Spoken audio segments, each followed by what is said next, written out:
So could it be the end of an era? A new bipartisan plan to bust up the big banks is in the works. Senator Sherrod Brown and David Vitter want the biggest banks to raise a lot more capital, an extra $500 billion by some estimates. Critics argue this will not just break up the banks, but also hamper lending and hurt the economy. Legendary analyst Dick Beauvais even says the proposal is, quote, anti-American.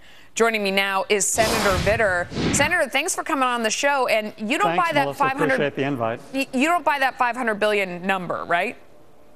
No, I don't think we have an exact number yet. The concept, though, is not mandatorily breaking up anybody. It's simply having a higher capital requirement for the mega banks.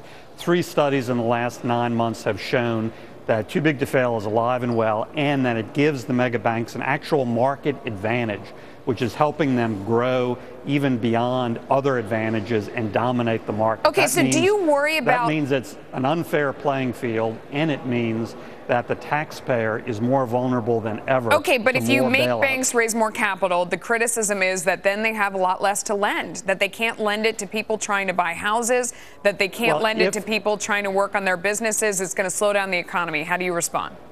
First of all, in Main Street in Louisiana, the mega banks aren't the main players there to begin with. Secondly, for big deals, banks can work together and put consortiums together and still handle those big deals.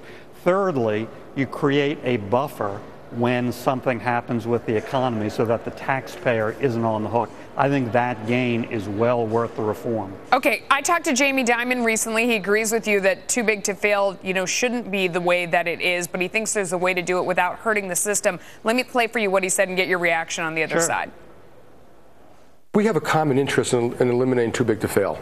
So I don't think anyone thinks we should have this too big to fail concept. And it really should look like a bankruptcy, and we're in favor of that. So we and the regulators and everyone are working towards that purpose. We need the American public to believe it. We need our senators and congressmen to believe it, but they haven't finished all the work yet. So on that one, let them finish. And if at the end of all that, people really believe it's true, then break up the big banks, and then one day you'll all be sitting here trying to figure out why Chinese banks dominate American finance. What about that, Senator? Well, first of all, this is a couple of years after Dodd-Frank, and the ultimate test is not me or Jamie Dimon, it's the market.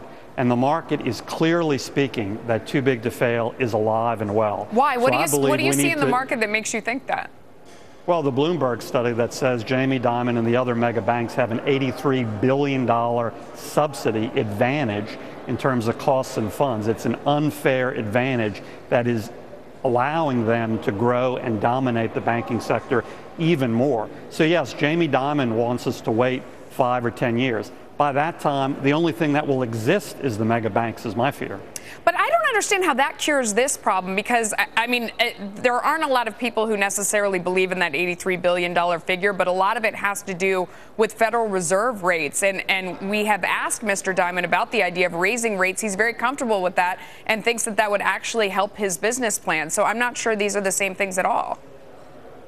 Well, first of all, to go back to your notion that people don't believe in this figure, there are 3 independent studies by outside groups that say there is a too big to fail subsidy in favor of the mega banks.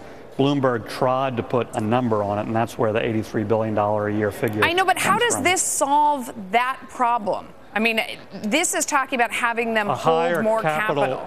A higher capital requirement does 2 things. First of all, it may move and incent the mega banks to restructure into somewhat smaller institutions. Secondly, it creates more of a buffer when things go wrong, so the taxpayer isn't hit again. All right, Senator, thank you so much for coming on the show. We really appreciate your time. Thanks, Melissa, very much. It's a huge issue for our audience, so we appreciate your insight very much.